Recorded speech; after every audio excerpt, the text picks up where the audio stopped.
Hello, म आज तपाईहरुलाई टौला बनाउन सिकाउँदैछु तिलको लड्डु। यसको लागि हामीलाई चाहिन्छ तिल र चाकु।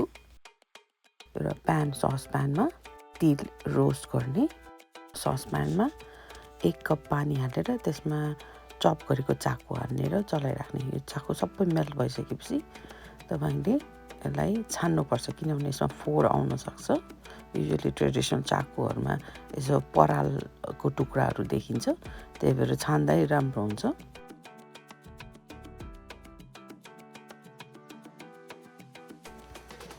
यो छानिसकेपछि यो झोललाई फेरि पकाउने अनि यसलाई 1 स्ट्रिङ स्टिकी नभएसम्म पकाउने। त्यसपछि रोस्ट गरेको तिल यसमा हालेर चलाउने। यो एकछिन सेलाउन दिने।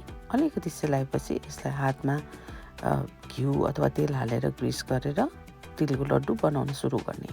पुरा कम्प्लिटली सेलाइसकेपछि यो हार्ड क्यान्डी जस्तो कन्सिस्टेन्सी हुनुपर्छ यसको। यो तिलको लड्डुलाई नेवारीमा टौला भनिन्छ। माघे संक्रान्ति र बर्थडेजहरुमा बनाइन्छ। एन्जॉय।